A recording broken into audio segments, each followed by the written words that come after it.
All right, put your right hand up. What's your name? Von T. Von T. Yeah. Von T. Yeah, straight up. Do you solemnly agree that we have permission to put this across all of our platforms?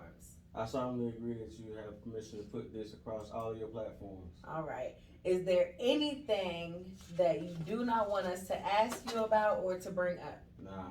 You positive? Positive. Okay. Do you understand that if we do bring up something that you don't wish to answer, that you have the choice to tell us no or that you don't want to answer it? I understand. You sure? I'm sure. All right, let's get it. Okay.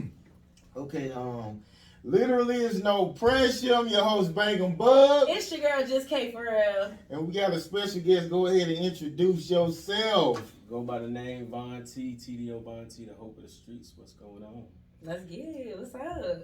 Oh, okay, so what you just said, I missed it. I was on and out.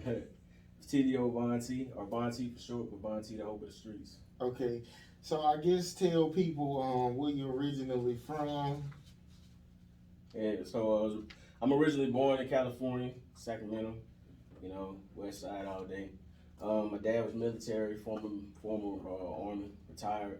I was former Army, retired out of the Army as well, honorably, under certain circumstances, which we'll talk about.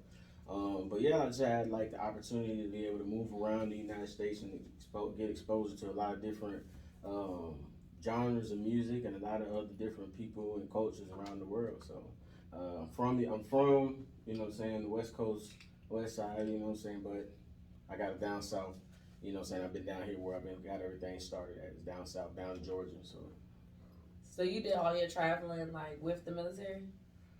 No, I did a lot. So I did some traveling with the military, but I did also some modeling for like these little low budget, like the little clothes that you see in like Asian stores and stuff like that. Like I did a couple of that modeling stuff like that for a while too. So I went some places with them like Japan and Canada and some places like those. But like for the most part, like traveling in the U.S. like was either me military or dad military. So like you got a chance to get exposed to a lot of stuff. So you said the U.S. So you've been all over the U.S.? Pretty much. I think there's like a couple of, maybe like 2 or 3 states that I ain't hit. Probably up there by New York, the little small ones that don't really matter when it comes. Man. Yeah, like those little ones, but like. He said they don't matter. Damn. They don't really Like matter. Maryland. Hey, fuck you, bro. That's crazy. They make them seem so small when election time comes. They be like, okay, there's some little ones up there. Don't worry about them. I'm trying to get these big ones. Okay. But yeah, there's a couple of little ones I haven't been to, but almost everywhere else I've been. So, okay. yeah. What's your favorite? Oh, it's California. Word? California is the best place to be. It is amazing there, and it's not just because I'm from there. Because my career started online. Like everything that I was doing when I launched off, like I became an internet pretty much meme. So like Cali wasn't pushing my stuff first. It was actually international. But I say California because the vibes there are so 100. If you ever go. The way that we're raised in California, because it's so condensed and everything is so packed, like everybody don't have really a choice but to get to know each other. Like you will know. You mean about, the black people?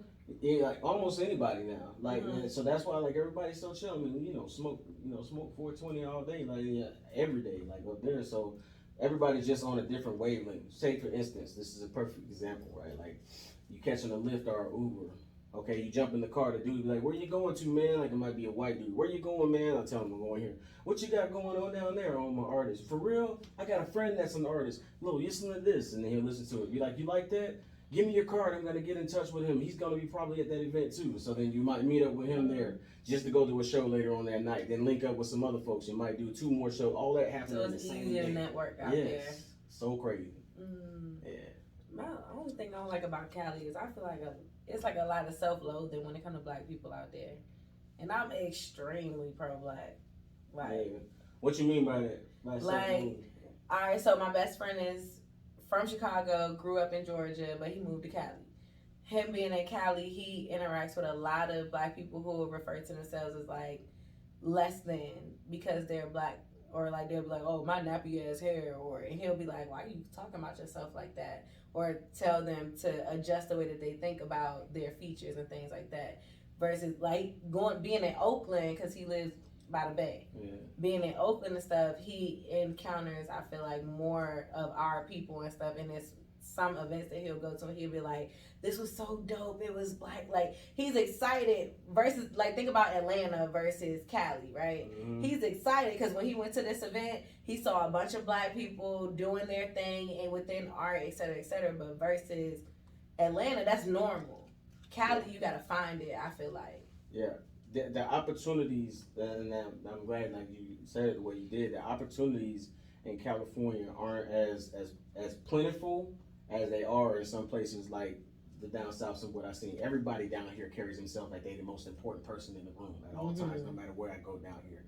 But it's not like that in California. But if you do run into somebody who makes themselves seem like they're the most important in the room, 9 times out of 10 they really are. Mm-hmm. And so when you talk about like some of the people in California, like if you ever got, I don't know if you ever been there or you go there often, but like if you ever go there, like you'll see, you know, like there's pockets of people, like you said, like I mean, their opportunities are really scarce. Just just seeing the amount of people just sleep on the side of the road out there, and people just pass them every day like it's nothing. And I mean, there'd be whole blocks dedicated to people who got nowhere to live. So I can definitely I can agree with you on that part. Mm. Okay, chopping it up over there. Okay, so give me a traumatic experience you had as a child. A traumatic experience that I had as a child. Let's see.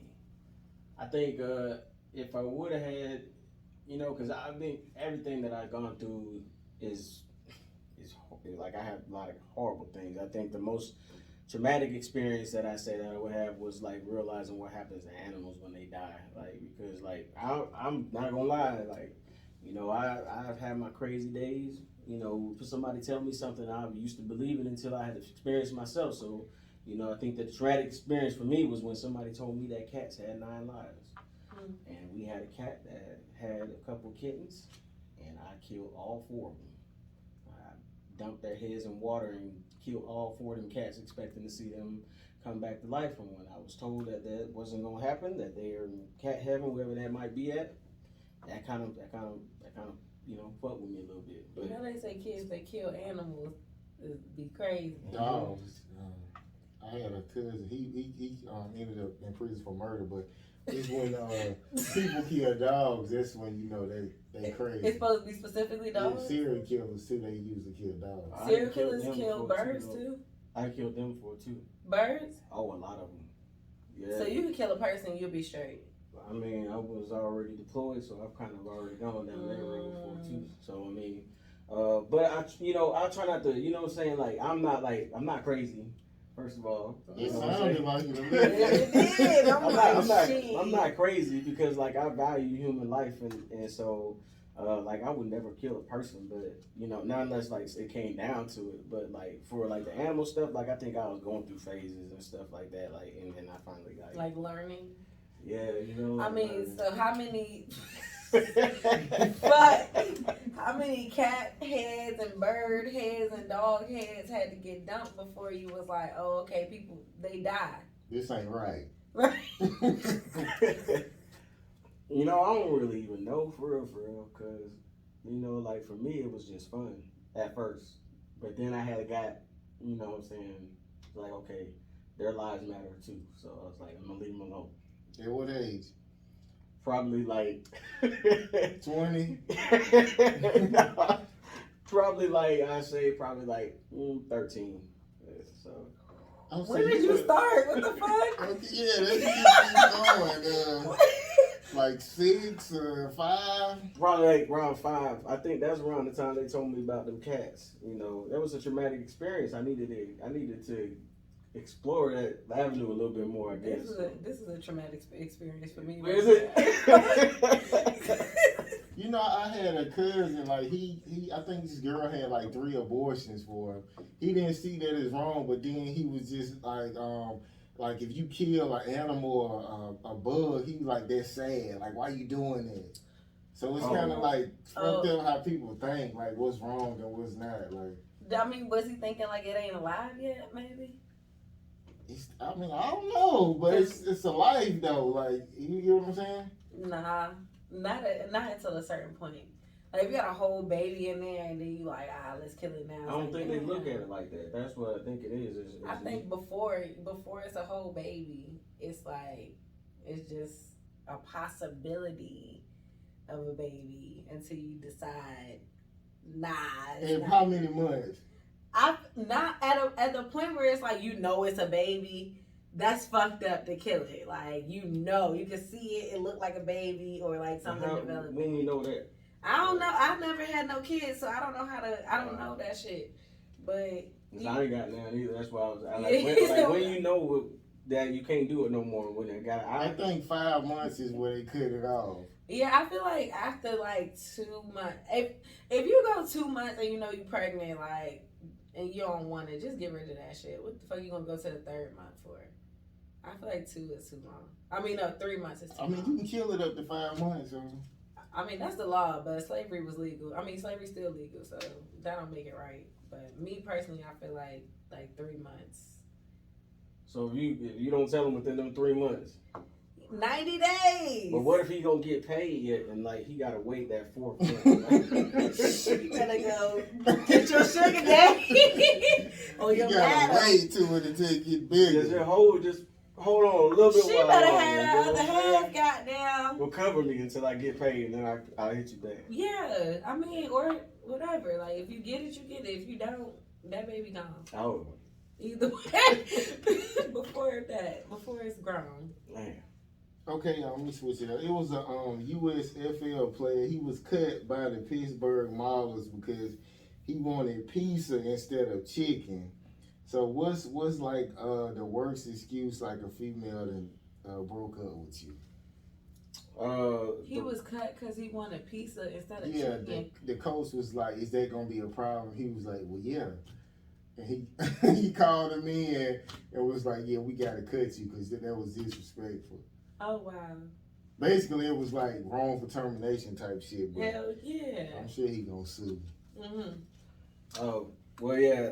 To answer that question, the dumbest excuse that a female used to break up with me would be what she said. She don't feel comfortable around me because I don't talk shit enough to her. I was like, so you want toxic relationship type shit? She would just want to start picking arguments, and that's why she like, you always just too calm and collected about shit, and so that was the reason why she didn't want to be with me, I guess, because I wasn't toxic. She would have beat up, man. Yeah, she did something. Did anything, She should have. She would have been like, I love this man. Girls don't want no peace nowadays. They don't want that. They be talking about it, but that's not what they want, man. Like I don't know what it is, but peace and serenity is not it. She probably heard about them cats. You was too quiet in the house. She like, I ain't comfortable with this shit. I don't know what you thinking about. You see, she said, you think she found the cat heads? Oh, you had them still? No. Oh. But no, like that would be my answer though. It would be, that was, she, she said I was too chill. So. I mean, nice guys kind of always finish last sometimes. Like, you gotta have a certain amount of, like, don't just be boring. What the fuck? So what if he like hit you in your stomach like one time? Nah, I mean, yeah, don't fucking hit me. Unless we got that relationship. Like, I got 7 brothers. So I will fight dudes. Like, we could slap box, we could do the wrestling shit or whatever. So, like, if we got that type of relationship, then yeah, but no, like, if we don't have that, if I ain't never been able to put my hands on you, like, if you hit me in my stomach and then I hit you back and you try to fucking kill me afterwards, that's a problem. But if you hit me in my stomach and I fucking get you back and you y'all like, just laugh, you know what I'm saying, then it's cool. Like, fuck it. I'm crazy though. For real, like, it's levels to this shit. That's like when you raising sons or nephews and shit like that. You gotta know, especially being a female. My nephews know if I sound a certain way or I look a certain way, don't fucking play with me. So yeah, like, you can have your man and still be able to don't fucking play with me, but we playing. Yeah. Or don't like try to drama, hurt me. though. I remember I told this girl like I had some other girl pregnant. It was like she wanted to be with me more. Even harder. Cause she thought I was about to have a baby. And then she wanted to get pregnant. Yeah. So it's like it be drama, I bro. think everybody want what they feel like they can't have. I feel like a similar situation happened to me like that. Like this one girl I was trying to get to leave me alone. I told her that I got a girl pregnant. I'm trying to do the right thing for the baby. I want to be there for the mama and stuff. And she didn't give a fuck about none of that. She was going, and I was lying, but I was just trying to get out of a situation that I was in with her because she was crazy. But And what she say? she didn't care. She's like, you don't got to be with her to take care of the baby. Y'all can still have joint custody and do all of that. Oh, she had the answers. Yeah, she had the answers. I'm like, I'm trying to do the right thing. I don't want to be like everybody else. And she was like, nah. You gonna be like everybody else. That's hilarious. Yeah. Okay, what's a secret you never told anybody? Secret that I never told anybody. I think a secret that I never told anybody is that when I'm watching TV, I never change the channel ever. So that it's always on one channel. That's the ID channel. I like the ID channel. Oh, you ID crazy? He crazy. He learning how to fucking. You don't know what that is? ID channel is like Investigative Snap. Discovery Channel. Yeah, it's like You know where all Snap? the court cases and everything come on. They go through all the. He details. learning how to kill people and get away with it. Nah, I'm just trying to learn what they know. You know, my major was criminal justice and from Columbus State University. You know, this building is actually my fraternity. Shout out to the Qs. But it's always good to learn your adversary. You know, so like I always use that because the system ain't built for us. You know, it's not. So like when I watch these, like I get a chance to peer into the mind of my foe. You know what I'm saying? Because the way, the meticulous level that they pull this stuff apart and put it on us, like I'm just like. Your foe is meaning white people? Yeah. I'm cracking up. All of them, huh? Yeah. So which fraternity where they was grinding on each other? It was like. It wasn't a whole bunch of cues. They was like grinding on each other and had their shirts off. What was this? What was y'all talking about? It was on the internet. What was it on World Star? I think so. I don't know if it was on World Star, but it was like a whole bunch of them, and they was like a fraternity. So with that, you ever been through some gay shit while you was pledging? Nah. I've seen stuff like that done in other people's organizations that make you do some old crazy stuff to cross over and all of that. Like what? From what I've seen, they make people do like you seen them little college movies, them white college movies, and some of that stuff. That stuff be exaggerated, maybe. In some of them organizations, White tracks do some wild shit. But we don't want to do none of that shit as accused. Nah, we the straight brothers of the divine nine, nigga. But we ain't doing none of that stuff. So. I should look that shit up too. It was like a tea party or something, but I'm gonna find it. I'm gonna find it. Well, there was a guy who at his job, right? Everybody's birthday, they throw the person a birthday party. And so he advised his boss, when my birthday comes up, I don't want a party, right? But they still ended up throwing him a party. So he left. He had a panic attack and went to his car and stayed in his car for the remainder of the party, for the entirety of the party. And just to come back to work to be, chastised and criticized for the way that he behaved at the party. And even more so, they basically ended up firing him because they felt like, damn, that's fucked up. You ain't appreciate our party, blah, blah, blah, blah. And now he's suing the company because of wrongful termination. So how you feel about that situation? Like, what you think about that as far as the party and everything, like getting fired, everything? Well, at first it's funny because if somebody don't want something, you can't force that man to have a party. He don't want to have a party. And then the second part, like, shouts out to him for stepping up after they wrongfully fire him. Me being when I was in the military, they tried to give me an article. Well, they did give me an article 15. They criminally charged me for making hip hop music. And so I fought back against them as well. That's how you gonna try to? No, it's not. That's what I'm saying. Just like with your story, how you gonna wrongfully, you terminated me because of something that I didn't want. That I told you I didn't want, and you did this anyway. You can't fire me for that. And the same thing, with my music, with them trying to do what they did to me. So I commend them. That's what I say. I say keep fighting. He actually won. That's what's up. He got 450,000. No, 45,000 or 450,000. I'd be having dyslexic moments, but I want to say 450,000. The first 100,000 was for missing funds. So like he lost his job, he couldn't make money, lack of funds. They paid him his paycheck, 100,000. The rest of it was for the wrongful termination. So yeah, he won. It's a lawsuit for anything, man. I would have been so excited to get fired because I didn't come to a birthday party. I would be like, yep, that ass. Okay, all right. Can I get my separation papers, please? Like, I would have known from the jump I'm taking this to court. There's no way. Man, what? I'm going to sit right on down, too.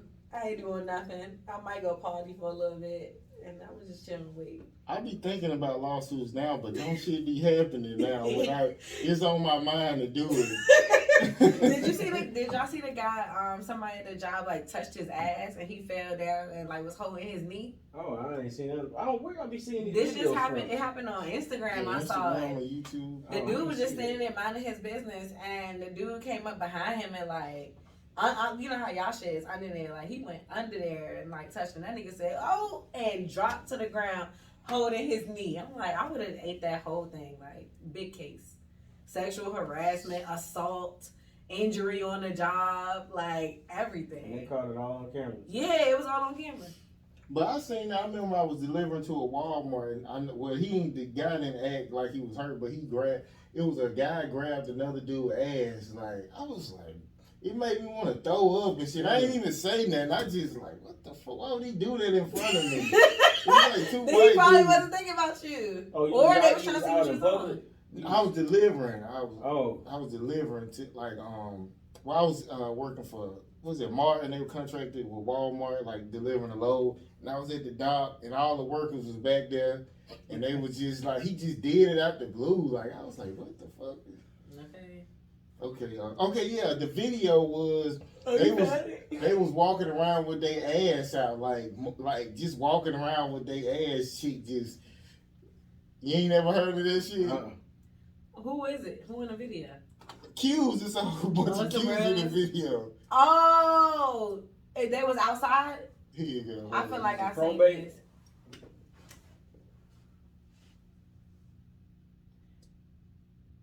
I mean, it looked like it's a party. It looked like a party, yeah. Yeah, it looked like it's a party. Why would you just be they walking got their whole around ass out. Oh yeah. with your Oh my god. That's some Q shit, huh? That's the bros, honey. Yeah, it looked like it's a party. So that looked like that's a party. So I'm pretty sure they finna go home with somebody. It ain't gonna be one of the bros. I can tell you. Man, I don't know. All right, so the bros say this shit. Since we're talking about gay bros and shit, the bros say meat to meat.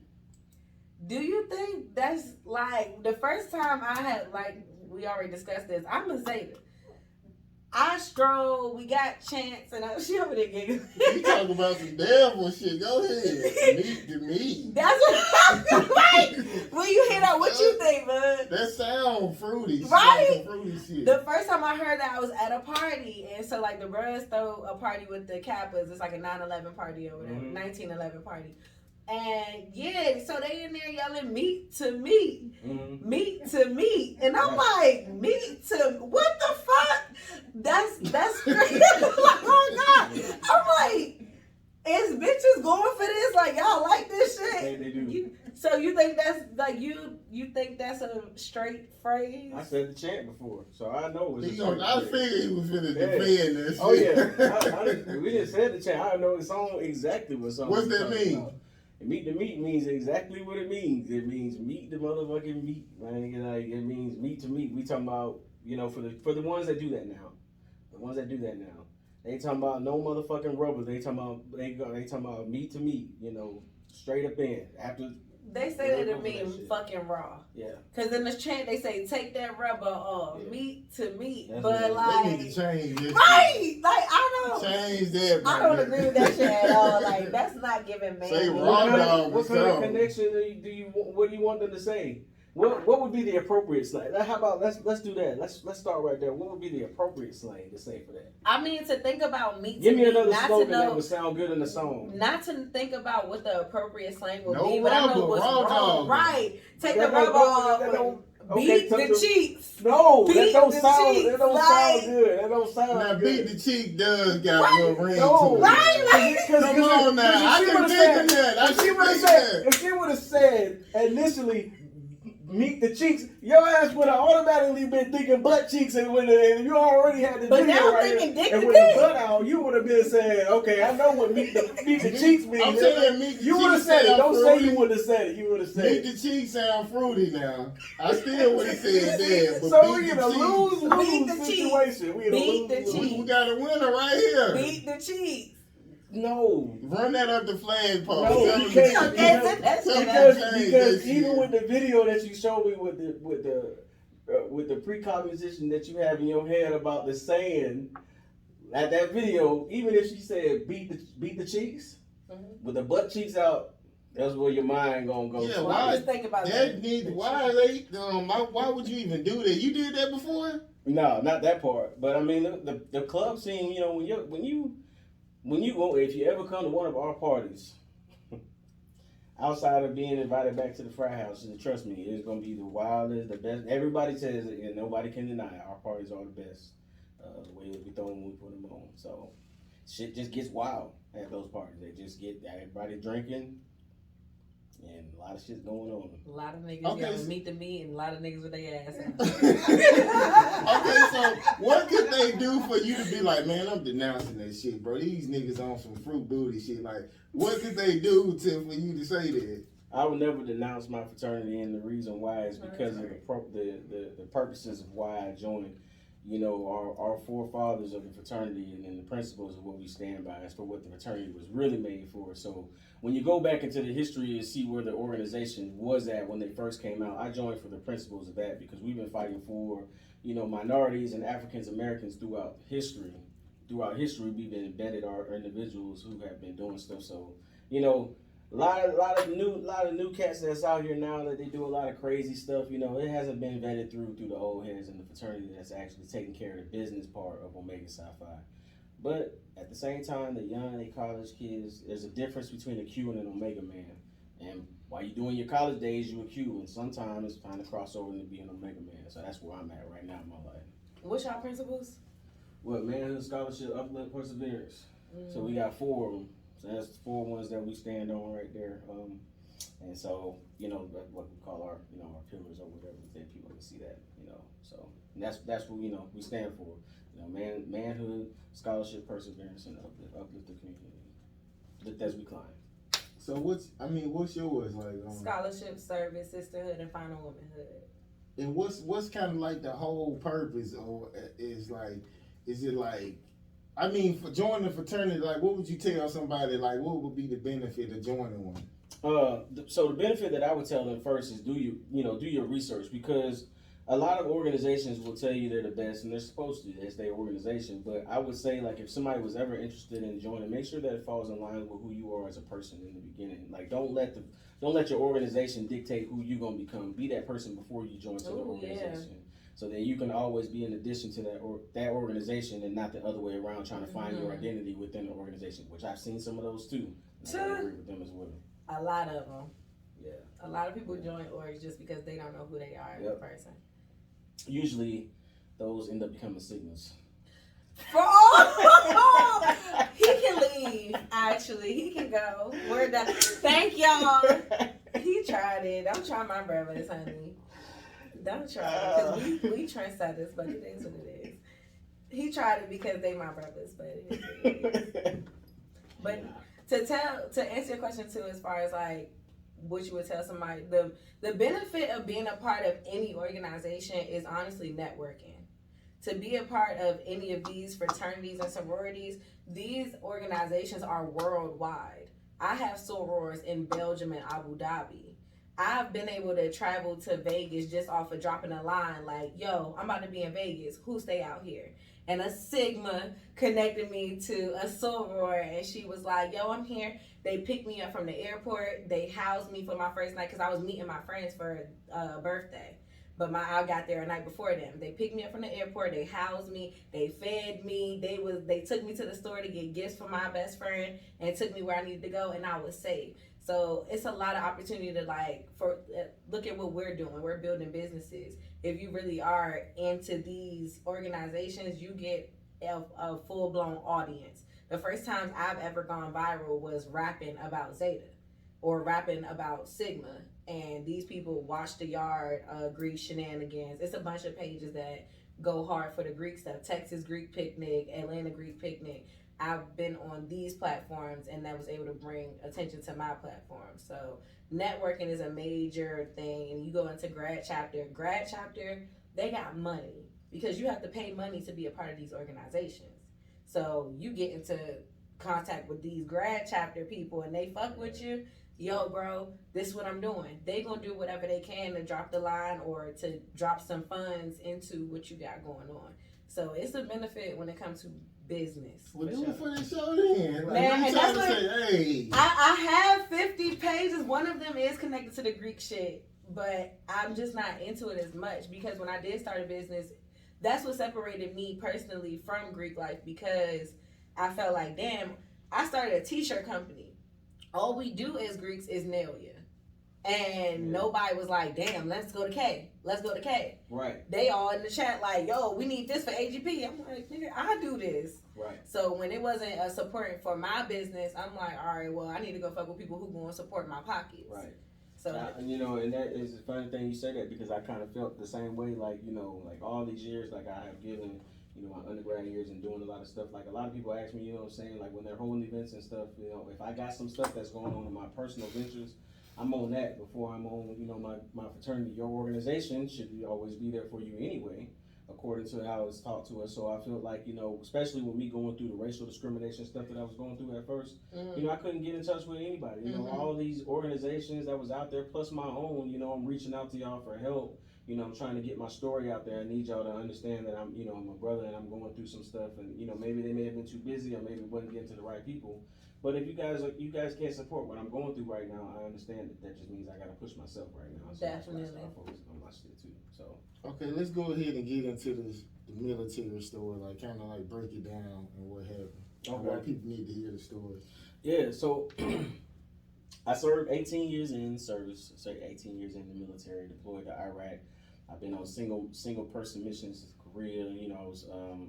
I had 3 different job titles in the military. I was a truck driver, which was an 88 Mike MOS military position, chemical officer, so I knew how to make chemical bombs, weapons, and stuff like that. And then my final job was military intelligence. 18 years that I did and deployed and everything like that. So.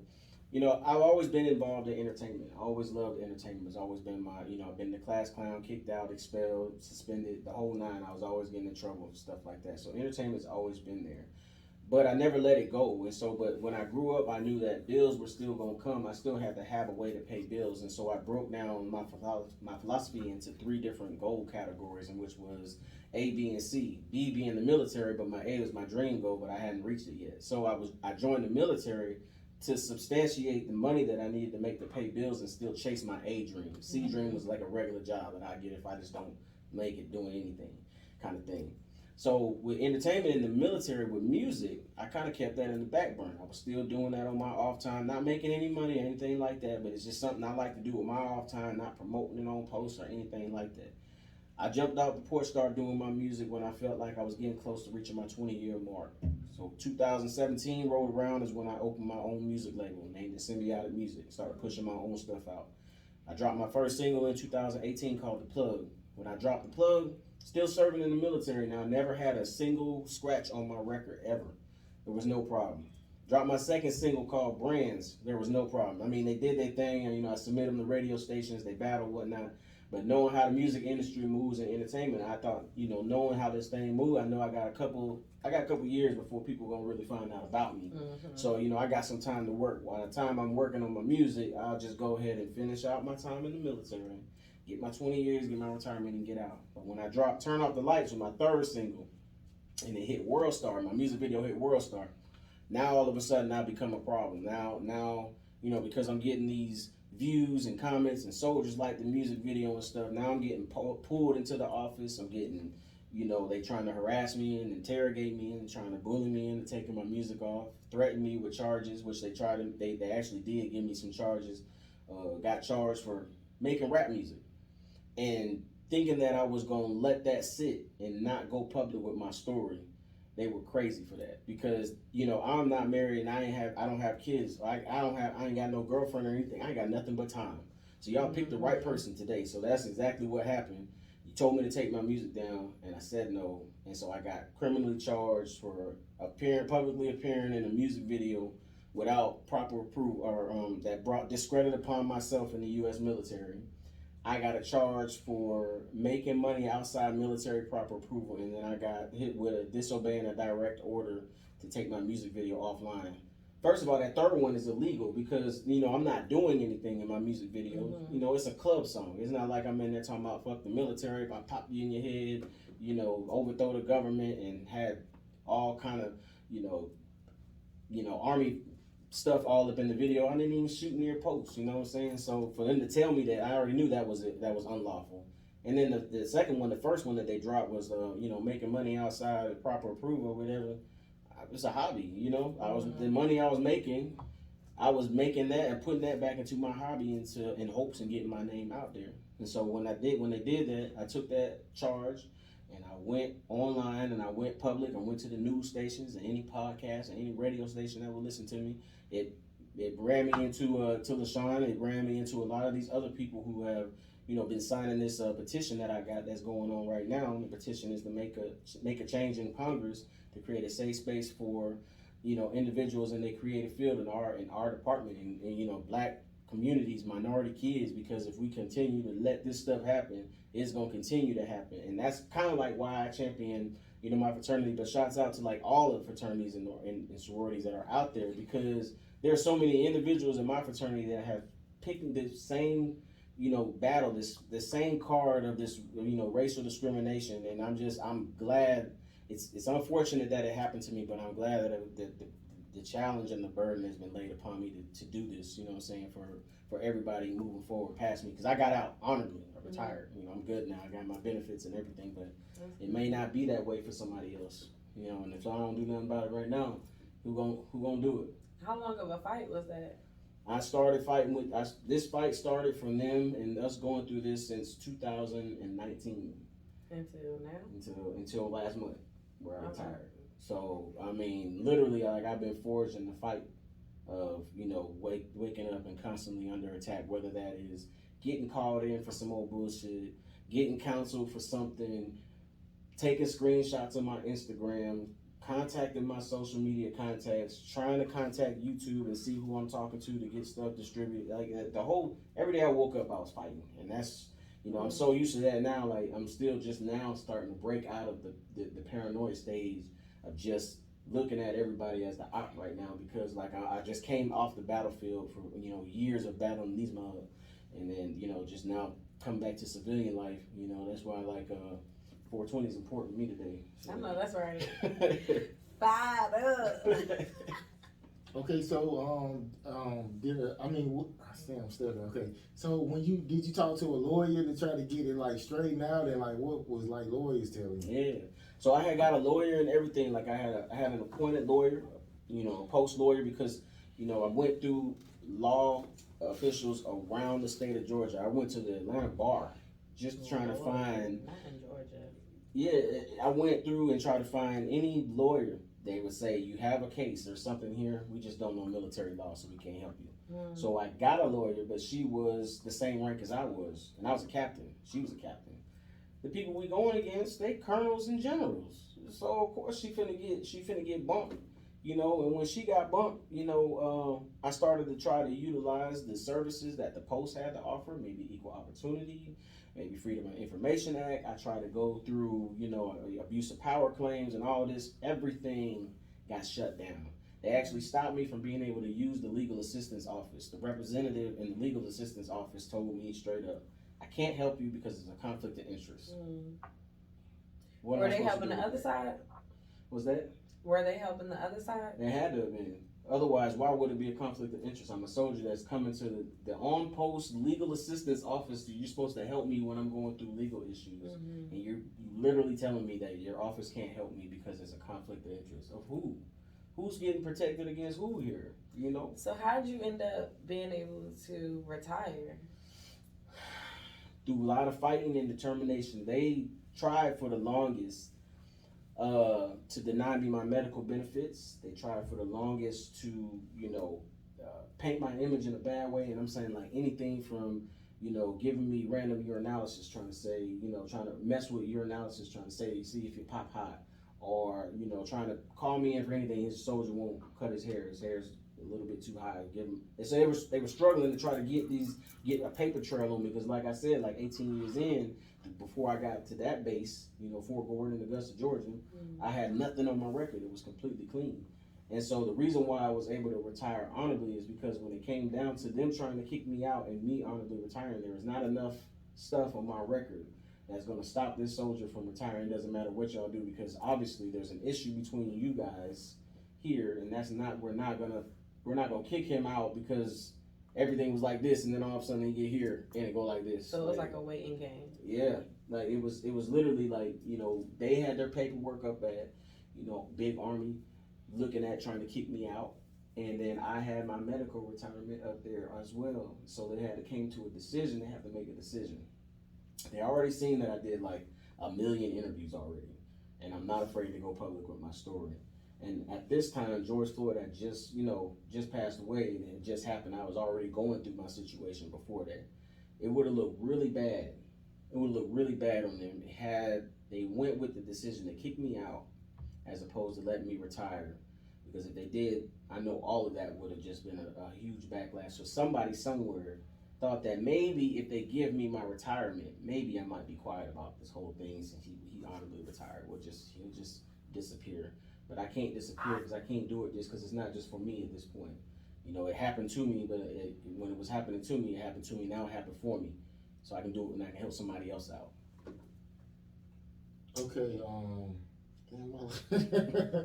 I kind of forgot what I was about to say. Okay, so what lawyer can sue the? Can a regular lawyer sue the military? No, and I can't sue the military under the clauses that are what they are when I was a soldier. Technically, what happened, I cannot sue the military, but when my rights were violated, I can file civil action against them. So that's the route that we're going through now, and that's why the petition that I started is important, so we can try to get it up to Congress. And so maybe this story get big enough that a lawyer can step in that is versed in military law that can kind of help out in that little area. So what I'm saying? The least that I want is to get that shit removed off my record because I ain't do nothing wrong. I shouldn't. What's on your record? 2 charges. I got an Article 15 on my charge for, making, publicly appearing in a music video that brought discredit upon myself. Why? Because it's rap and it's hip hop and it's not country music. It's saying something like, they got guns and why? Y'all promote guns all the time. Every commercial. Yeah. The biggest gang in America. Come on, man. Like for real. Like y'all gotta come with something better than that. Just be honest. It's because you don't like rap music. But don't they have something when you sign up that's basically like, when you sign your contract, you're basically saying like, I represent the military. Like I can't stand out from whatever the military's representation is. Yeah, that would be fine if that was the case. But the simple fact is that you have people who are in the military right now that have several jobs and other entertainers and artists that don't go through the same thing. So if they are saying that all music is a problem, that's cool. But when you just single out one specific genre, I got a problem with that. It's probably because it went on World Star, right? When it hit World Star, that's when they was like, oh, fuck this nigga. He doing too much. Yeah. So basically, if you don't get big, they like, it don't even matter. Or if you do get big, because I can guarantee if I would have exploded and I blew up when I came an overnight sensation where they could find a way to make money off of it before it could be contained in a hidden pocket, they would have been like, oh yeah, that's one of our soldiers and everything like that. He's one of our guys. Like, they would have find other examples of like military rappers because that will probably help with your case. Like, look, this person is doing this and they're not facing this, or they weren't charged with these things. The funny thing about it is we just came from over there from the Late Night Hype show. Ugly Money was a rapping soldier. He was the first one to do it. Ugly Money was rapping before he had the same almost the same experience that I had at the same base at Fort Gordon in Augusta, Georgia. But he was doing it for MWR. So see, they championed him because he was doing it for the military. That's when you're not doing it, or you blow up big. The military got a rap group. So they got this recreational service that's built for just building, making soldiers happy and stuff like that, and it's called the MWR. Like creativity. Yeah, and so he was part of that little group that kind of traveled around base to base and kind of put on performances, and he was a rapper, and he was doing it with his he was doing it with his unit, he was doing it with his unit, but it wasn't no problem for him. But like I said, that's why I say the problem ain't the big army. It's the small pockets that are in the army of racial people who are in charge of you. And I think that because I'm going after big army, it's gonna make them hold their feet to the fire and stop standing behind some of these people who are racist in these powerful positions that's stopping us from being creative. So, yeah. So how much money would you try to sue for? If you could get back at them, how big could the lawsuit be? I never even really thought about money in this whole thing, more so as changes in the policy. I know this is what I'm supposed to be doing, right? I didn't try to do this when I started music. This kind of just got thrown on my lap. So I feel like if I can get changes in policy and writing up in Congress and get funneled down so we can protect other people from this happening that's more than money to me. That's more than money. If I get notoriety or anything out of it, that's great. But I mean, me just being able to honorably retire, after serving for so long, was more important to me than any kind of money that I can get from some kind of settlement from this. I can't, I won't be bought off. Is what I'm saying. The only thing I'm going to settle for is either they're gonna have to kill me, or you're gonna have to change the policies that are in place right now. That's the only way that I'm gonna go away. I'll be talking about this until I'm 50, 60, 70, 80.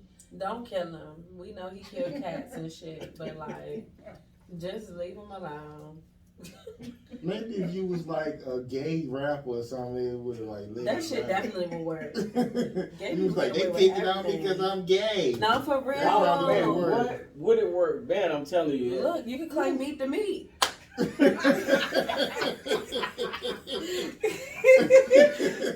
on another topic outside of meat to me, so you was you're not married, you don't have no kids, no nothing like that. So why are you single?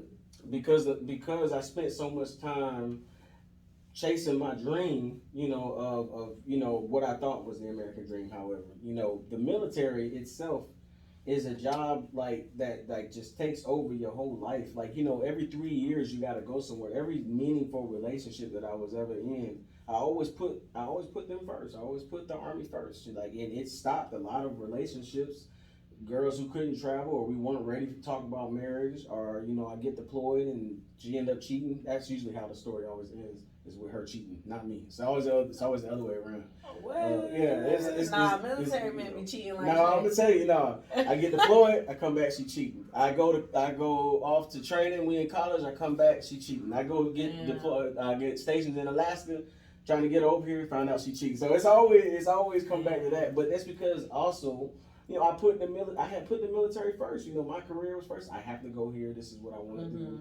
Hopefully you stand with me or not. So that is probably why. And then the other part is just just because I'm good at shucking. You know what I'm saying? I don't got no kids because I'm crying. Get out. I ain't trying to have none of those. He mentally clutched and pulled. He mentally pulled out just now, y'all. You probably, why didn't you try to get a woman who was overseas? They seem like they more disciplined, Oh my God, you in this discipline shit.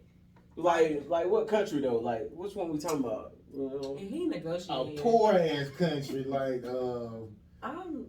what's the? I can't think of the name. Thailand. I ain't never go there. Yeah, Philippines. Yeah, one of them.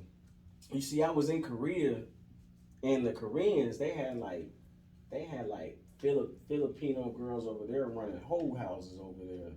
And there's a certain area of Korea that's dedicated to just a whole bunch of Filipino women that was over there, and their whole purpose is to just pull you in there and you know get your money by you know fucking you. So I probably wouldn't want to get one of them because they look good, but they seem like they look good. The way they was dressed like them girls, like they was man. As soon as them soldiers get paid, They they had was in there on the surgeries? weekend. I don't know what they had, but you Or know was they thick? some of them were. You know you ever look up those It's thick women in every race. Yeah. Believe that. It's thick Filipino. Yeah. You seen some? Yeah, on the internet. You gotta see them. Yeah, they some of them look. They, you know what I'm saying? Them soldiers they was down there on every weekend. You know, spending their little paycheck on them. So I don't know if Filipino would be it, but maybe. I tried to date an Alaskan chick and she was turning out to be a drug addict, so I couldn't date her either because she was. That didn't even sound like a good player. That's good. Now I wouldn't even think to go over there. Cause that bitch cold. Yeah. Lowest it got was like negative 77 degrees. I was over there. What? Damn. What?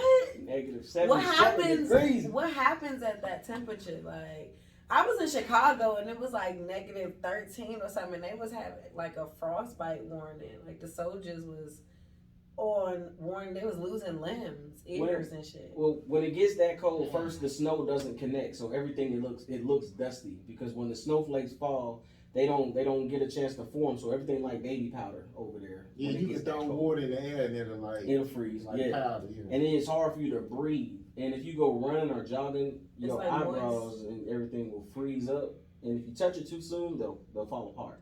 But you gotta let them thaw out, and then you can you know wipe the sweat off. But yeah, you don't want to pull your sweat off too fast in that kind of degree temperature because you'll pull your skin. You know? Why would you? What the Yeah, fuck? that's crazy. Right. It is crazy. That's like I don't feel like that's punishment if they sent me over there. Like, It Right. was. I was trying to get to Hawaii, and they sent me to Alaska. I was like, Oh, that's no. crazy. Oh yeah, you was rapping already, huh? They was like, fuck him. Hell no. So what's your best memory in the military?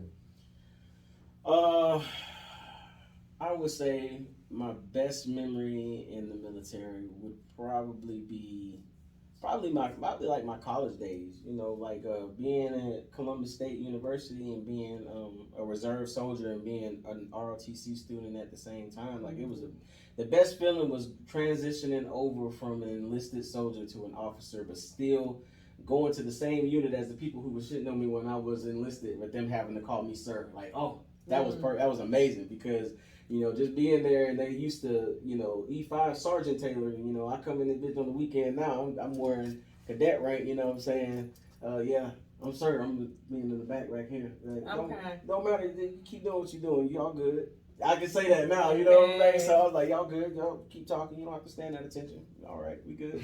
So you never been married before? That's some military shit. Y'all just get married for no reason, or like you know for money and shit. Like that. So people do get married for BAH. You know that it's basic something housing allowance, basic allowing housing, something like that. Whatever, you get more money when you pay. But I ain't never went down that road. I just didn't seem like it was worth it. Like I ain't trying to do that. It's not worth it. Nah, it's not worth it. Yeah, not trying to get married just for a little bit of money. I don't operate for money. Like I most things that I do because I got a passion for it. So I was not gonna get married and have to deal with that just to pull in a little bit of extra cash. So You ever had a challenger? I know that's like the military's choice car, but no, I ain't never. That's Everybody got shit. one of those. Oh, Yeah, I heard God. the military, like, they be getting, what's them cars, Maseratis, and they get, like, that most expensive car. Hell They get, like, nah. a I good ain't never deal. seen them get that one. Hell no. But They that get Charger? Chargers and Challengers. For real. That Charger, that Challenger, boy, that's like the starter kit. That's like the soldier starter. It's like the you know he gonna cheat on you if he got that Oh, car. God. Right? He cheating on you if he got that Charger. I'm telling you. But when he swap it out, he might be a better man. Okay, I go back to the Will Smith slap, but during that whole thing, like Denzel told Will at the Oscars, at your highest moment, be careful. That's when the devil comes for you. So, Hell yeah. besides that, like the military thing, like when have you felt like the devil came for you? I felt like the devil really came after me as far as my military situation goes when when they were really trying, when they pulled me in the office, right, and they were really trying to like antagonize me and trying to get me to come out of character because they knew that the only way that they was gonna make this situation seem legit is if somehow I either come out of character and snap on their ass like they wanted me to do in the office, or they leave me alone and let me hang myself because that's what they think we're gonna do to ourselves anyway. And that was, I feel like that's the moment that I felt like, when the devil was gonna come after me as far as it goes, because they was really looking for a moment, and there was that moment in that office when I knew that if I play my cards right this right way, I can really make history. I can change some stuff for the positive, and they're trying to take that from me. And I think that's when I had like that little moment right there, and I made him really mad too. Like he had a red face. He was like, "Captain Taylor, do you think your music is suitable for for soldiers to listen to?" And I would say, "Sir, at this time I don't have a comment." And so, he would ask me another statement. Well, what are the soldier values? And, sir, at this moment, I don't have a comment. Like, you see his face just fucking. Marshawn Lynch on their ass. Boy, like, he wanted to goddamn string me up, boy. Like, oh, so it's okay to say that? No comment when they ask you stuff? You pleading the fifth on their ass. I have no comment. That's right. At this time, I got no statement. So all this talking that we were doing under the ploy that I was coming in here for counseling, and now you got your little white boys lined up on the wall over here, and now you in my face to face, asking me these questions. I'm just gonna give you one statement, and I'm never changing it because I knew the recorders was out, and I knew you had witnesses right there, so y'all can change this narrative to make it fit however you want to when I leave this office. I'm not saying anything. I'm not giving you one statement at all. You said nothing happened until you got to, what was the base you was on? Fort Gordon. You feel like it was like a racist area already? Oh, it is. It is, and I didn't find it out until I was going through my situation. I started to find out so many different government employees, from like people who used to serve as civilians and other soldiers who have similar stories and situations, and a lot of them are in my Facebook group now. A lot of them are standing behind what I got going on, but a lot of them wouldn't come forward and speak up just because they either had a lot to lose, or either they didn't think that their voice was going to be heard, or they were just, scared or whatever. Which I have none of those fears. Like, I don't care about none of that.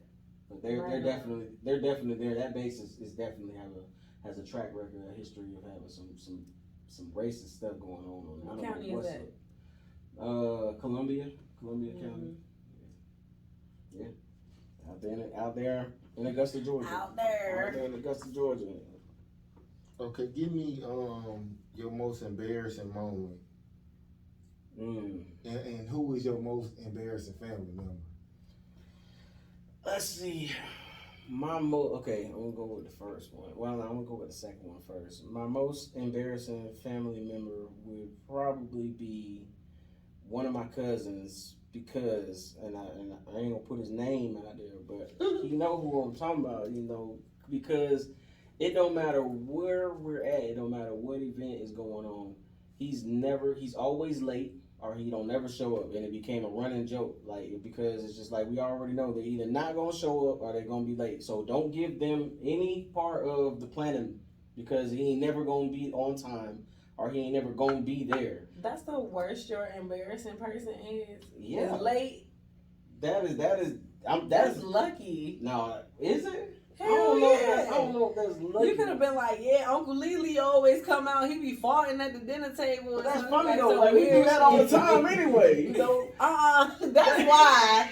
He gotta get out. That's funny. We do that all the time. That's normal family business. What? But when you got somebody who don't show up with the fried chicken, man, then now we got that's embarrassing. Now we got to jump through some hoops to try to fix this now. So now he don't have a job. Yeah. I would love to be that cousin. Don't ask me for shit. Yeah. Just let me come when I make it there. Damn. It ain't hard to be there. Huh? I said it ain't hard to be that It person. is hard if you care. Like, you don't want nobody to think of you like that. Like, nah, don't ask that bitch, because you know she ain't gonna do it. Exactly. That's the conversations that come up. Those are the conversations that come up. I don't want to be her. I want to be reliable. I want niggas to want to ask me for something. Just your friends. Just your solid 3 to 5 friends. But not my family. Maybe a couple. This is I don't know. I want everybody to think they can rely on me. No, you don't need. No, you don't need to be that to everybody. I know how to. No, I know how to say no, but I want everybody to feel like they could come to me. Oh yeah, and then you asked me my most embarrassing moment. All right. So my most embarrassing moment, I don't know how old I was, somewhere in my late 20s, but I was trying to be cool at a stoplight. I was trying. There was a car full of girls that pulled up to the stoplight, and I was trying to be cool in one of my cars. And so, I had my music playing, my shit was dumping. I thought I was doing it. My niggas was in the car. But on the other side, there was another car that was parked there as well at the light. Now that car started to creep forward a little bit, and I thought that my car's. I don't know if this ever happened to anybody. That's why it's embarrassing. But I thought my car was moving because how slow his car was going, and so I was trying to look cool with the music blasting. But then I started looking through my peripheral at the other car that was on the side. And then I seen him, and I started pressing my brakes fast, started bracing my brakes hard. They didn't know what was going on. They done took off, and then by the time they done took off, like we still sitting there, and I'm still sitting there trying to figure out what's going on with the car. The whole time, the other car that was behind me was beeping his horn, trying to get me to go. It was a lot of confusing stuff going on because the music was still loud. The boys was in the car. They already done pulled off. The car beside me was messing me up. So He was throwing the fuck off. I was throwing off. You was high, right? No, that's the whole thing. Is I wasn't high. It was just. Damn, what? It was, we missed out on an opportunity. You know what I'm saying? Because of that situation. So shout out to y'all. Crying. Keeping y'all. He said, "Damn, what?" Yeah. Okay. Two inmates in a woman's prison became pregnant by a transgender I inmate seen that shit. in New Jersey. So, what's y'all thoughts about that? I'm still trying to process the whole thing. Hold on. Two female He said, inmates "Yay." became pregnant by a transgender inmate. So that's a man, basically. You can consider trans just if you dress gay. Yeah. So Are you? That's what matter of fact, them girls who wanted the interview taken out, that's what they said. You trans if basically you just wear lipstick and clothes. That's not true. You don't have to have that's what they were saying. You still consider transgender. You transform your shit. That's what I thought. Ain't But they transsexual the other one that they think about? They said you consider transgender if you look like a female. I think that's a transsexual. He got the details. I think transgender is an actual. Okay. Transgender. You change your gender. But transsexual, I guess so. Like you change what your sexuality is. I want to know why she clapping. She clapped for them getting pregnant. Because I think it's a joke. It's a cosmic joke that they, would mix it up like that, and then voila. Like that's what they get. Nature ended up finding its way anyway. Exactly. Nature made a way. Exactly. Mm-hmm.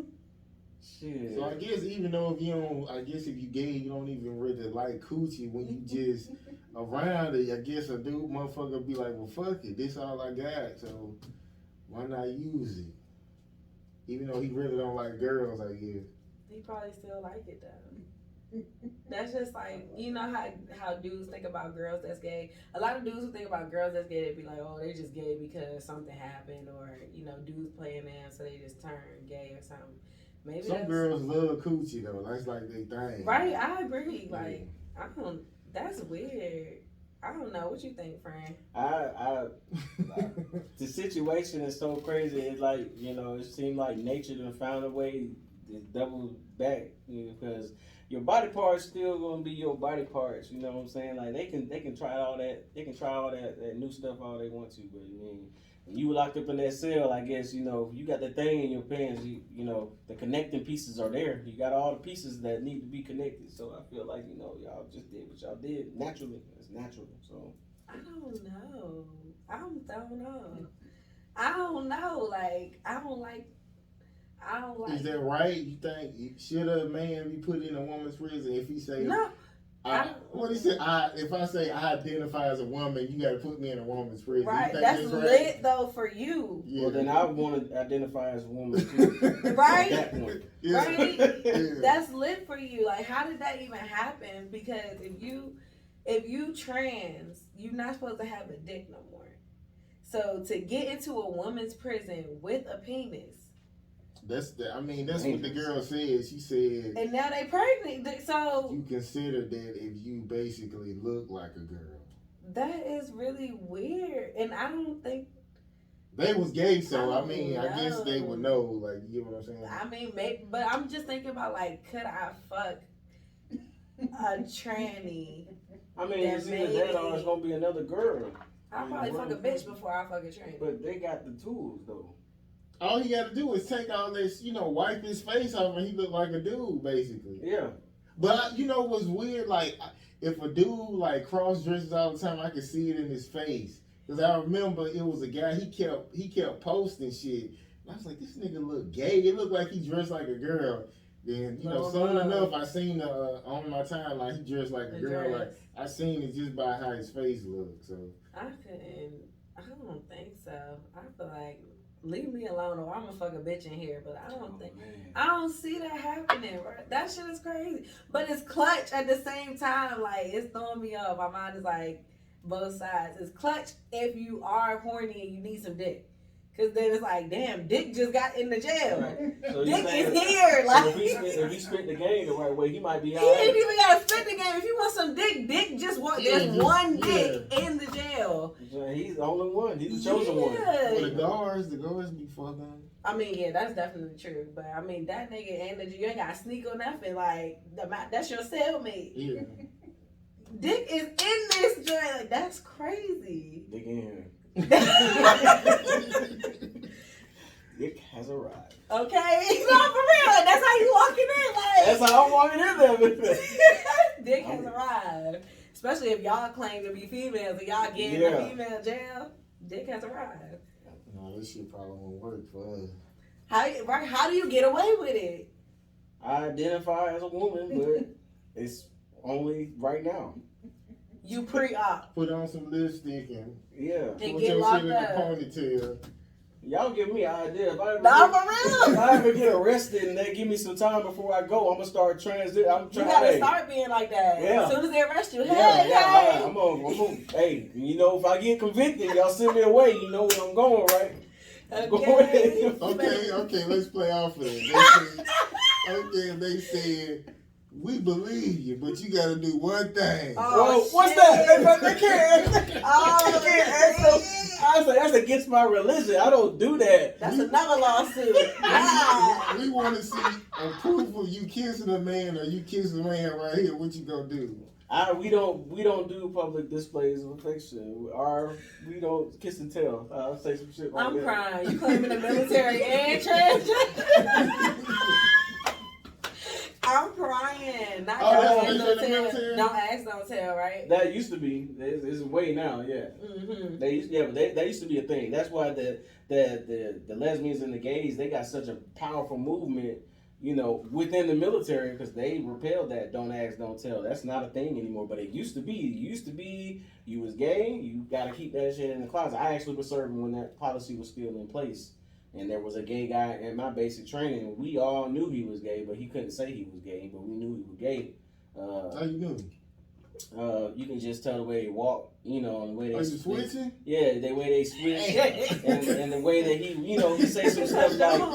say some stuff like, how do you put this rifle together? I don't even know how, stuff like. We knew he was gay when the drill sergeant knew he was gay, but don't ask, don't tell. You don't tell. Yeah, that wasn't even trying to hide it. He talking like that, walking like that. Yeah.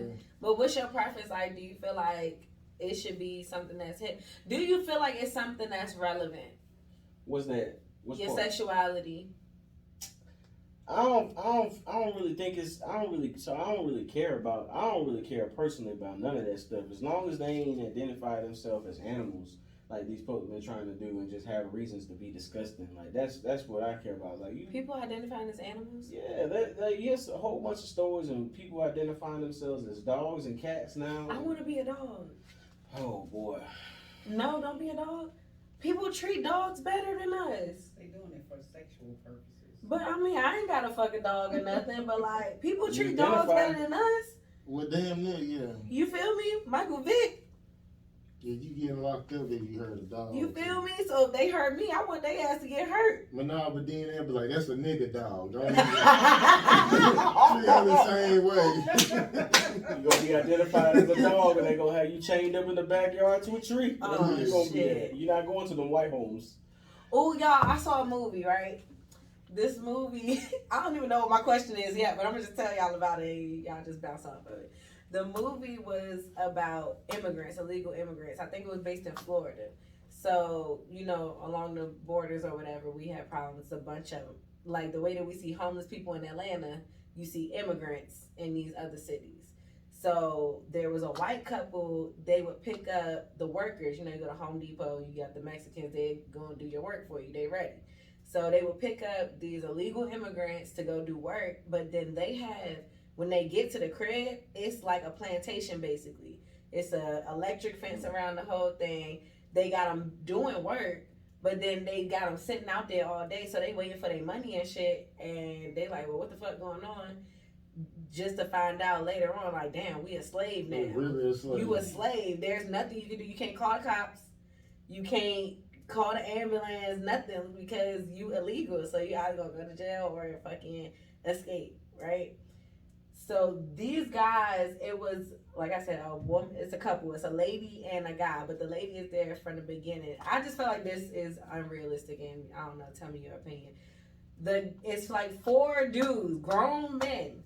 This lady comes out. This is when shit hits the fan. She come out. She hit their ass with the water hose. Like, nigga, get the fuck up, because they thought they was taking a stand about not getting paid.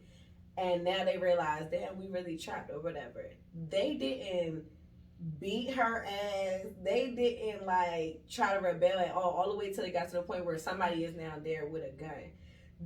Do you feel like that's realistic? Like, imagine being in that situation. Like, what's your first instinct as soon as it's like, damn, I'm trapped in this bitch with this crazy ass white lady? Not to an American. I think maybe in another country, but I would, if I felt like I was stuck, I would have killed her. Like, fuck it, why not? Right? But I think it's American, but maybe an immigrant, he would be like, well, fuck it, what I'm gonna do, I'm gonna wait it out and see, type of shit, so.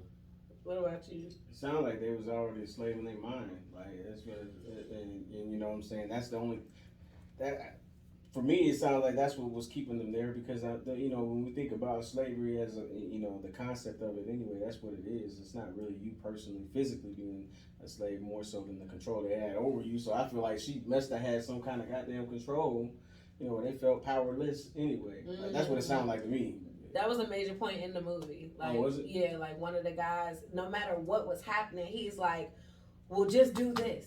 Just do this. Like, let's see what's going to happen after we do this. Like, we going to get out of here. He just kept doing the next thing and the next thing. And his younger brother is like, they recently rekindled this relationship or got back together. So his younger brother like, nigga, I've been surviving without you all this time. Why am I listening to you? Like, blown, because he's like, the whole time you wasn't here, I had to think for myself, and I survived. But now you trying to tell me what to do, and you fucking me over. Like, I'm getting fucked up. We finding dead bodies. That movie is crazy as hell. But that was a major point of the movie. And sometimes, like, the life you had was worse than what you done just got put in. So they was like, fuck it, we getting fed. Let's see. It's better than not knowing what we gonna eat the next day. So maybe that's what it was. Okay, so tell us about the projects you got coming out and how people can help support your movement. Yeah. So some of the next projects that I got coming out, I'm tied into a lot of things that are coming on. First is I'll talk about some of the concerts. So I got a Mother's Day Serenade concert that's in Douglasville, Georgia. Star Lounge is coming up, so we'll be there. Artists gonna be performing there. A couple of my R&B tracks, a couple of R&B artists that are gonna be there, gonna be doing singles and covers. It's on Mother's Day. Yep, it's on Mother's Day on May 8th. And so they can make sure they come out. They've got awesome food, amazing food, hookahs and alcohol. Open bar. Is going to be there. Awesome event. So that's one concert that's coming up. The next one is my sister's wedding. I'm actually performing at that one too.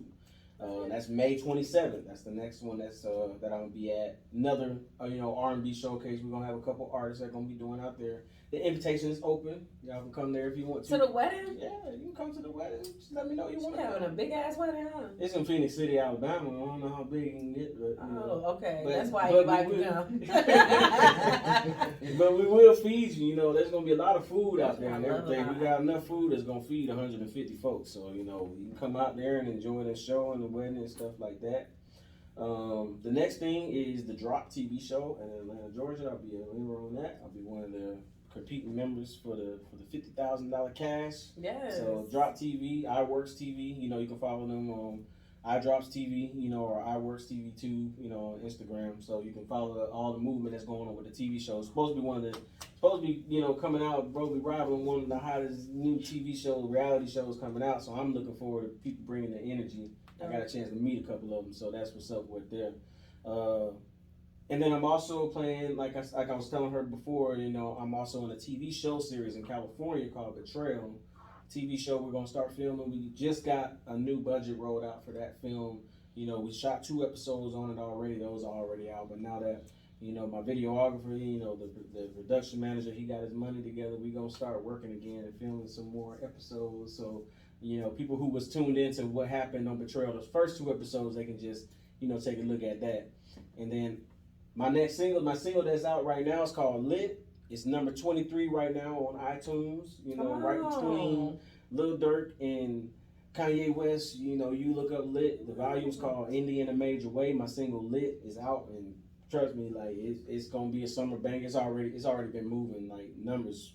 Like people been asking to get on the remix and stuff like that. Got a couple of artists that I've already got lined up that want to be on the remix, and so we trying to already working on like this huge ass mega mix. It's gonna have like a lot of. And I'm trying to tap in. What? Yeah, let me get on Okay. There's like 20 of them. I mean, well, I mean, you do what you want to do, but it seems like when it's like 8 artists on a song, you kind of fuck up the song. But if you just do like 2 and just keep remixing it like Mariah Carey, like this. Oh, I see what you're saying. The original got 4 of us on there already. You know, because it's got 3 of them from Virginia that live in Virginia, part of my G-Man Entertainment label that I'm on, and then myself. You know, come on, DMV. Huh? I said, come on, DMV. Oh yeah, right. So it's got them on it, but yeah, I see what you're saying. You know, get a couple of them on there, but I don't know. Like I just be thinking of people like, you know, when they did like, you know, some of these rap songs that came out and they do like a mega mix, Like and you we just taking over. Yeah. So it's hard. And you just got everybody just put their own little spin to their verse, you know, and really rip that bit one time and just show that they really lit on the track. Like I was thinking about something like that, but you know, smaller might be bigger too. So I mean, I don't know. You know, I'm thinking about. I still have it still on the table. See what I want to do with it. But then the last one is my my R&B song called "Anything for You," which we already shot the music video in Atlanta. I already got the single ready, and I'm working on another animation because I do official animations too. For the You series. do? Mm-hmm. Like do cartoon characters, make yourself into them. Like you make them, or you got somebody that makes them? I can do them too. I do them, and I got contracted out, so I got somebody on my team, and I know how to do them too. Like if they like my style, I can do mine. But if they need a contract to work out, or they like a combination of 2, I can do both of them. Like the whole package when we send it out, what we can do, like it's pretty big. Like, we can do a lot. It's on your page with videos. Yeah, it's on my YouTube channel. Like all my animation, official animations is out there on YouTube. Then a lot of my artwork and stuff is on my Instagram page too. Like just like some of the work of some of my you know, promo. But yeah, like that's a huge release that's coming up. We're gonna be planning an album, a single release. You know, the single release for it is gonna be, I think at the Modera. I think that's where it's possibly at the Modera. It's supposed to be like we went in there. It's pretty big, but we just gonna be working those pieces out and all of that stuff. So, but when the single release, it should be coming out here in a few months. So, I know it's long, but I had a lot of stuff that's going on. So Good. Looking at busy. Yeah. Okay, so any last words, Kay? Like I said, April 23rd, Black Love is the Community Carnival. If y'all want to come out, definitely come out. I'm going to have vendors. I'm going to have basically an opportunity for people to be put on a platform. DJ, food, marketing advice, networking, just a 10-foot moon bounce. We're going to have a really, really good time.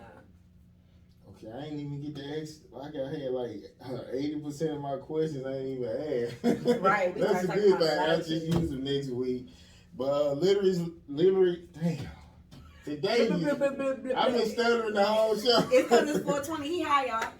I don't smoke now. Okay, literally, is no pressure. We gonna see y'all next week, man, and we out.